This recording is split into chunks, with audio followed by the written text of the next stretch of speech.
into some of the policy solutions that we heard about this morning in terms of economy-wide strategies. How do we actually implement some sort of policy to bend the curve on our rising greenhouse gas emissions? In particular, as you heard, to put a finer point on it, we have done quite a bit in the regulated electric sector. Not nearly enough there, but still quite a bit. And we have very few levers to pull in the unregulated sector. So we are here to talk about, and we have two experts talking about two different approaches. Michael Pizzaferi from the Quebec government office in Boston is going to talk to us about the Western Climate Initiative. John Erickson from UVM, the Gund Institute, the David Blittersdorf Scholar at the Gund Institute. It's a really long title, but I'm getting close. And Ben Edgerly Walsh. There we go. Blittersdorf Professor of Sustainability Science and Policy. The Rubenstein School of Environment, Natural Resources, the Gund Institute for the Environment, and UVM.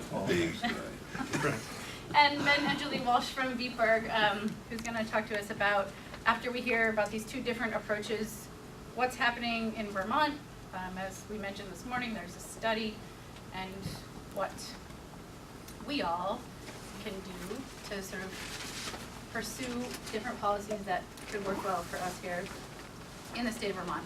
So we're going to start first with John, walking us through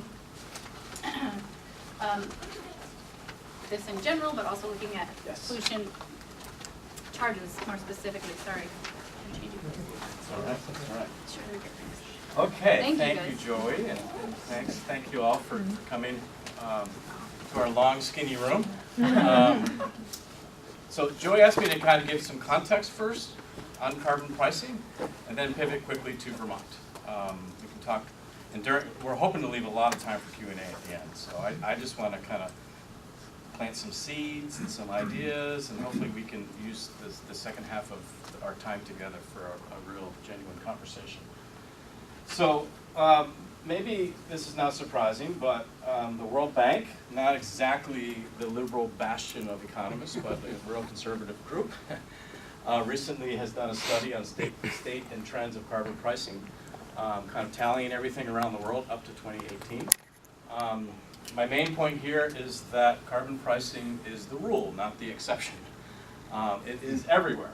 So if you look at carbon pricing, actually called carbon pricing, either through emissions trading, which my colleague's going to talk about in the second part of this talk, or through direct carbon pricing, for example, through taxation, we see all of these countries now that have carbon pricing happening, some of them since the early 1990s, or underway.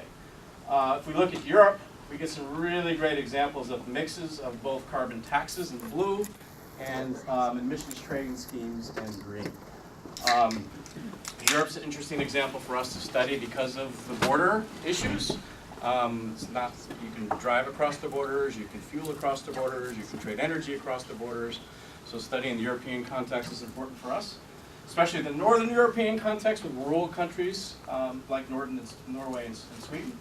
But also we're seeing some subnational examples. You heard this morning about British Columbia. And this has been kind of a good example for us to learn from in how they initiated carbon pricing from 2008 to 2012. And also, of course, right to our north in Quebec, actually before British Columbia had carbon pricing initiated. And I'm going to leave that to my colleague to talk about. If you sum all these up, we've got 45 carbon pricing initiatives either implemented or underway across these countries, and another 25 at the subnational level. Add all those together, and we're not talking about chump change here, we've got close to, once China comes on board, close to 20% of the world's greenhouse gases under some kind of carbon pricing initiative. Either happening now, some again since 1990, when I was in grad school and first studying carbon pricing, they were working on this for a long time. Countries like Denmark were coming on board with actual calling it carbon pricing, all the way up through these plans coming on board in 2019 and 2020. So this is not an anomaly. Another way of looking at this data, though, is a little less exciting. is when you add up all the different carbon prices, this is where the recent UN Commission on carbon pricing declared that we need to be as a world, okay, where we need to be moving in terms of carbon pricing, to be in this range of $40 to $80 per ton of carbon. Most of these initiatives are below that, okay? There's really just a few that are in that zone: Finland, Switzerland, Liechtenstein, and Sweden being well above that zone. So we got a lot going on. We've got 20+ years of carbon pricing to learn from, but there's much more to be done, especially in the laggard countries like ours. So this is what's needed by 2020, just a few years away, according to this UN Commission study. This is what's happening, and we're far from getting into that sweet spot. So, 18.4 cents. I'm a professor, I'm sorry, I have to give you a quiz. Here's the quiz. What's 18.4 cents? Tax on $20 gas. ton. Tax on a gallon of gas? Yep, federal tax on a gallon of gas. When was that last increased? 18 years ago. 1970 or something? No. A little better than that. Oh, good. Bush 1 did it in 92. Oh. Clinton did it in 93. Oh. Hasn't been touched since. Okay, 93. 18.3 cents. 18.4 cents, excuse me. Where the rest of the world has blown by us and kept on moving with all of those carbon pricing initiatives, but also energy taxation. Now I said there are 40+ some odd carbon pricing initiatives happening or underway. Guess how many countries in the world tax fossil fuels? Whatever the number is of how many countries in the world, that's the number. Yeah. Every single country in the world taxes fossil fuels. Okay? So another way to think about this is, for us, this US gas tax, let's put that into an effective carbon tax. Right? What if we called that a tax on carbon? What would it be? And how would we stack up against, especially our peer countries, the other rich countries like ourselves? So this is where we are. An effective carbon tax, this is in euros here, is about $6 a ton. So our effective federal carbon tax, and this is just in transportation, is about $6 a ton. If you look at all of our economy-wide energy taxes, it's about $6.50 a ton, that's average. Puts us at the very bottom of the barrel in terms of the world's economies, especially amongst the rich countries. This is an OECD study, Organization of Economic Cooperation and Development. We're down here with Mexico, Russia, China, Brazil. The rule on energy taxing is if you're a rich country, you tax the hell out of energy. There's only one country that breaks that rule. Well, there's two. Canada, to some extent, breaks that rule. But we break that rule big time. Okay? We are a rich country that taxes energy like poor countries, like so-called developing countries. $6 a ton. You look at something like Great Britain, this is just on transportation. Great Britain today is above $250 a ton, US dollars, on carbon transportation. You ever go fill up your tank in Great Britain? A little more expensive than the United States. Yeah. Is their economy completely blown up because of that? No. Huh, wow, interesting. In fact, all these countries, to some extent, are kicking our butts in one way or another, especially on energy efficiency, energy dependence, and fossil fuel use. Another way to think about this is now taking all energy taxes, transportation, heating, electricity, take all the energy taxes and combine them together, convert them into effective carbon taxes. Same story. The US is down here at the bottom of the barrel. The rest of the world, especially these wealthier countries, we should be in this group, but we're not. We're far from it. Are these countries, are their economies tanking, or have they been tanking since they've been taxing energy year in and year out since the energy crisis years in the 1970s? This is where the rest of the world went, and the United States chose not to play along. There's the US. Another way of looking at it, here's the US on this graph. This is economy-wide effective carbon taxes, which is I just showed you on the last graph. This is a carbon emissions per unit of dollar, purchasing power parity, so making the buying power of all these different currencies equivalent, right? So again, the US is an anomaly. right? We are down here in terms of our carbon emissions per dollar, okay?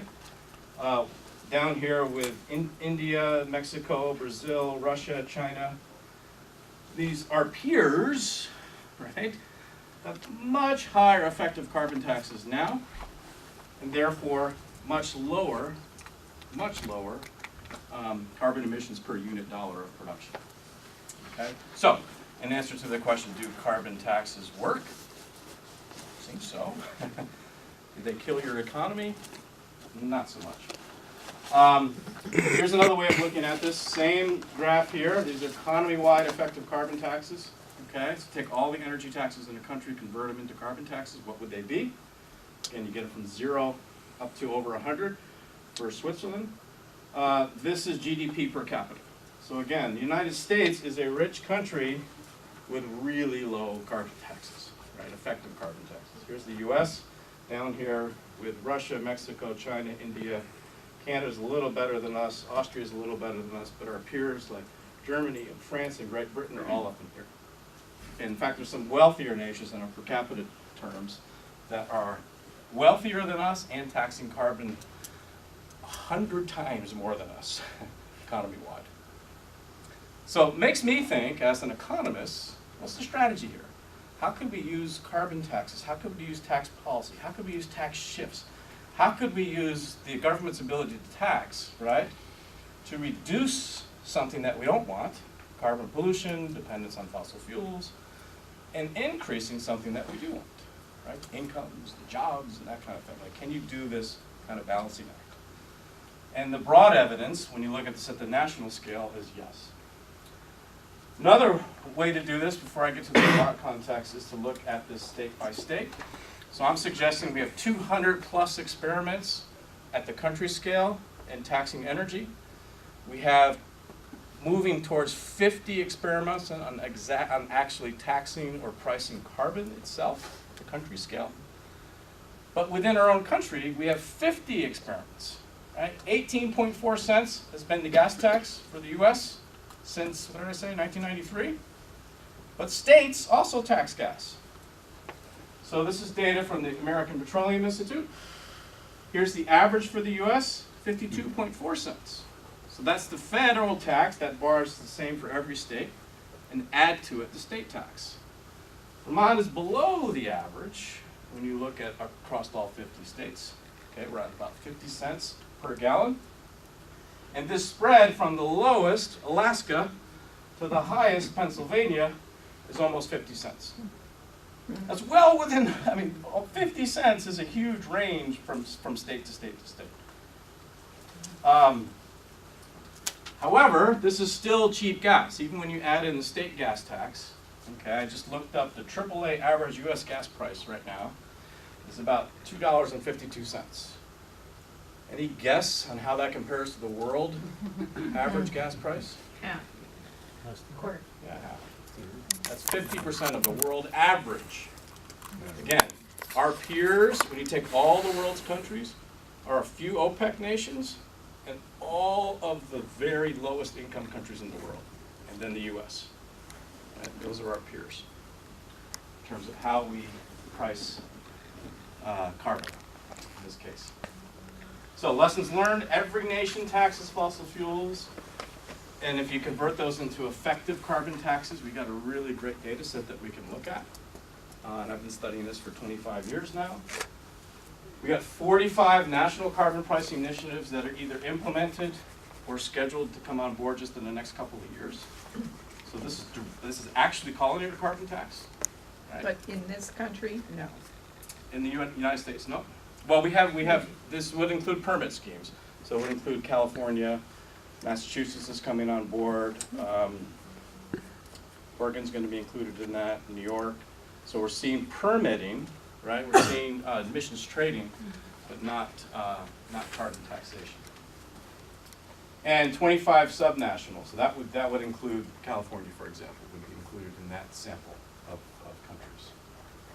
And just, I could talk for an hour on each of these themes, but higher energy prices, we see the countries with very high energy prices have low energy consumption.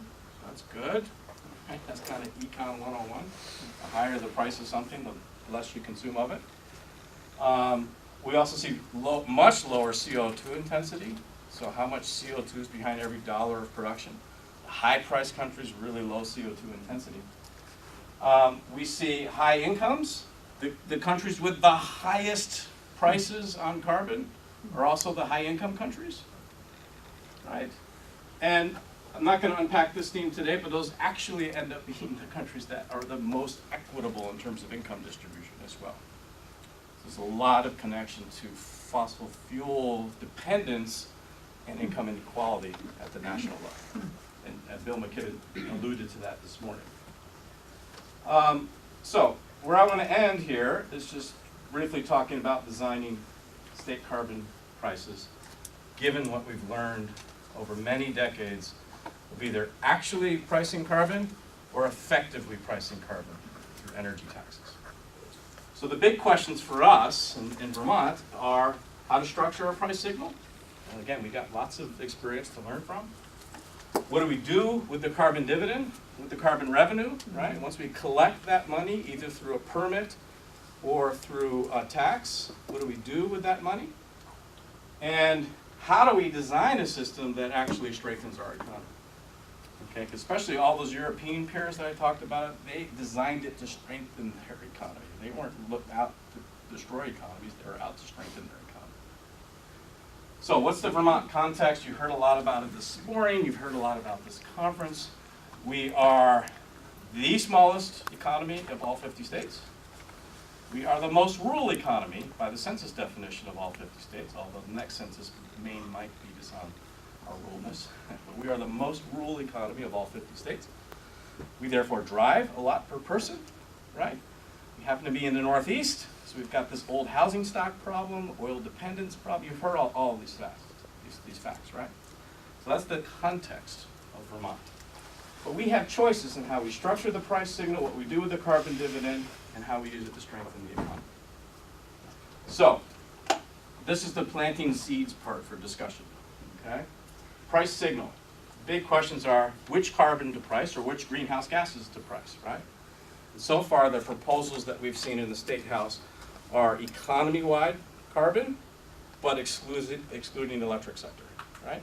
Electric sector is already regulated. It's already part of RGGI. It's a sector that's already greening, right? So the idea is to price the stuff that we're really not doing well on, especially transportation carbon, right? But we have to think about which carbon do we want to price. And of course, we're already hearing exemptions for farmers, right? So we actually tax diesel differently. So we could exempt, on-farm diesel. I mean, it's already structured that way. What should the price be? And how fast should it be? So every proposal starts small and slowly ramps up over either a 5-year implementation period or a 10-year implementation period. So what you hear in the news, the big number, 66 cents a gallon, it's a lie. It's wrong. It's not truthful. Okay? Those are the ramp that's where we're ramping up towards over an implementation period, right? But the numbers where we start with are 2-3 cents a gallon, right? You see a cheap gas in the Vermont today, an expensive gas in the Vermont today, we see a difference of 20 cents a gallon. 40. 40. Between Rutland and Montpelier, it's usually 40. Yeah. So I looked this up on gasbuddy.com the other day, but I was in it can be Rutland. 40, right? We're talking 2 or 3 cents, right? So don't believe this, world's coming to an end, we're going to tax it at. I've heard people say $1 a gallon. Where the hell does that number come from? I have no idea.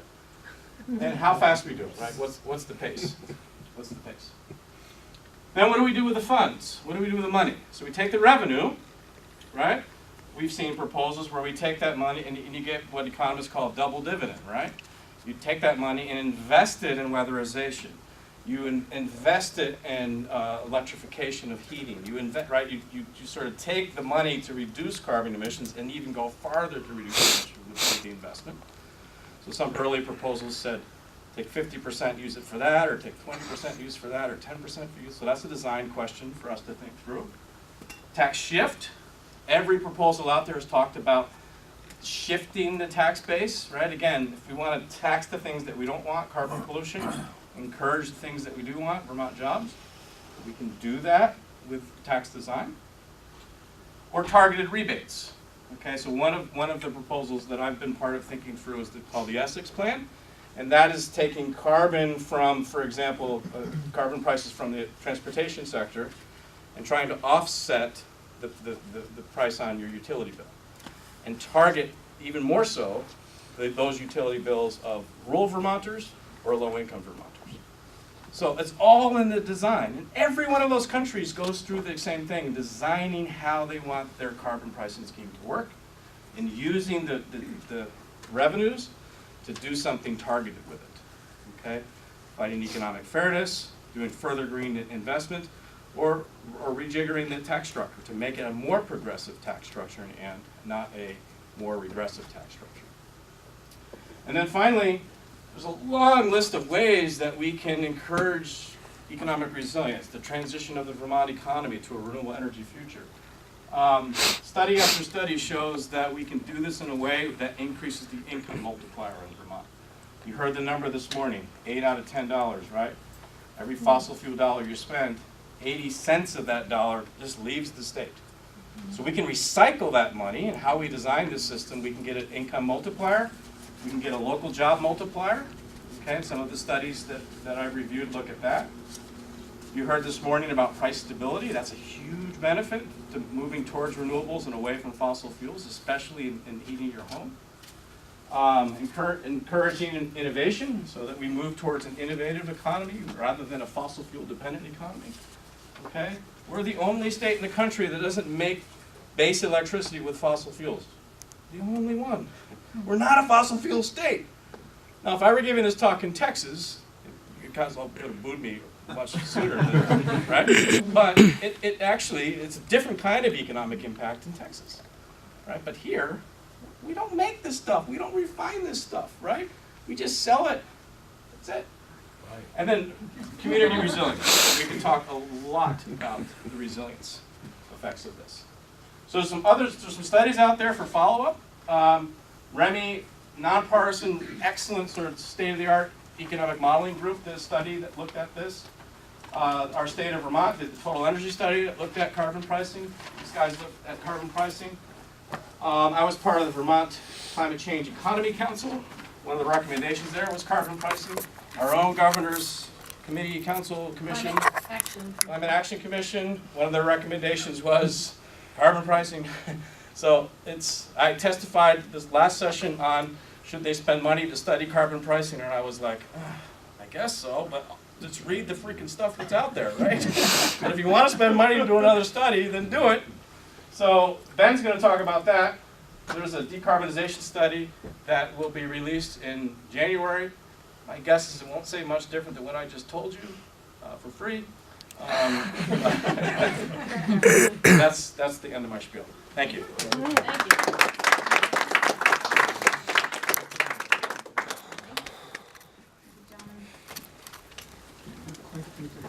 Yeah.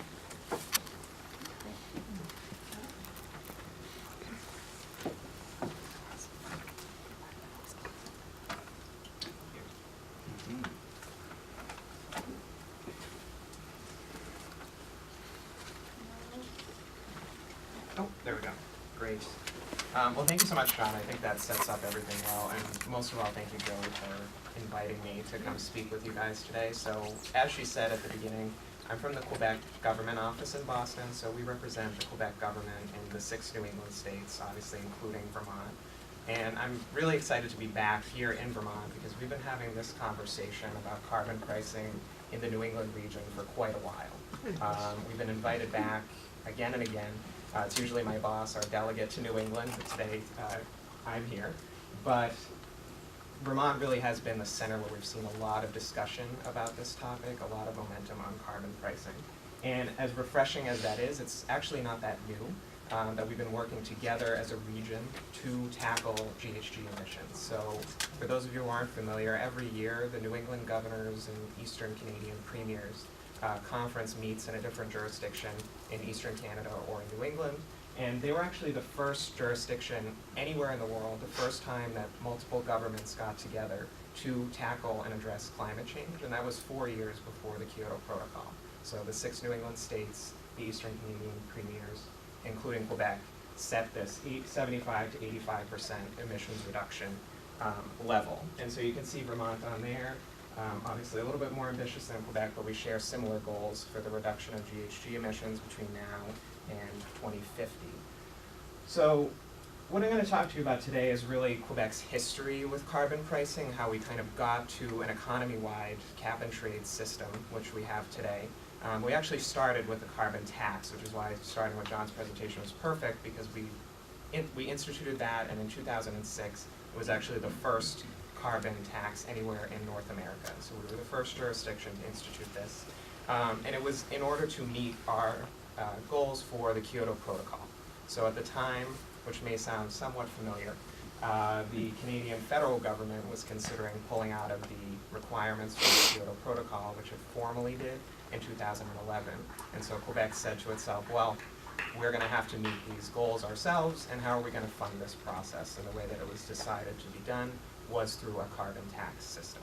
So that we call it a carbon levy, but there's really no difference between that. It's just terminology, a little bit easier to sell. And one theme I think to keep in mind is, you saw Canada on John's graphs. We still have a lot to learn too, and I think Quebec is not special in any way. And what I hope that we can do today is, just we can learn from each other, but we also have to learn from Vermont. And I think continuing just like we did in 2001, moving together, moving forward as a region on carbon pricing is really important. So that's why we're back in Vermont and keep coming back. So this policy was successful. When it was first instituted in 2006, it raised the price of gas by about 1 cent per liter, so about 4 cents per gallon. But when you consider that in Quebec a gallon of gas is nearly $5, that couple of cents gets lost pretty quickly. Nobody, again, back to the special thing, people don't like taxes in Quebec either. But that few cents get lost. When you're already up at this level, you're at $5, people are filling up anyway, and they've already made the transition, which is important, to smaller vehicles. So unlike the United States, gas taxes have been higher in Quebec for some time, so that shift had already sort of taken place before carbon tax came into effect, which does make it easier, of course. But once we instituted the carbon levy, we quickly realized that in order to move beyond our 2012 goals and into 2020 and beyond, we would have to go further. So the carbon levy was just on fossil fuel distribution and just charged when you went up to the pump, essentially. Not directly, charged at the distribution level, which was then passed on to consumers at the pump. And so we immediately pretty much started looking at an economy-wide solution. And one of the most advanced systems at the time in North America was WCI, which is the Western Climate Initiative, with California. So we started studying that. And one of the reasons why we went with this is Quebec's economy is really made up about 80% of small and medium-sized enterprises. And so for that, it's okay. Sorry. No, That's no. okay. Thank you, John. There. Thank So for Quebec's economy in that sort of situation with small and medium-sized enterprises, what the government wanted to do was to be able to have a somewhat flexible model that would allow its businesses to innovate, but also seek out funding and subsidies. And so it was ultimately decided that this carbon market system would be the way that it works. So just very briefly, to talk about how it works. So the government, this is a handy kind of graph, and I'll link to this, and Joey's going to Yeah, send we're it gonna out. have both PowerPoints available for you guys after. Yeah, so there's a one-pager, sort of the background of how exactly a carbon market is structured. But the essential and what was beneficial, I think, in looking at this policy for Quebec is that when you set a cap on emissions for the economy, that cap is going down over time. So if you're a business that is emitting, your cost of polluting is going up over time as well.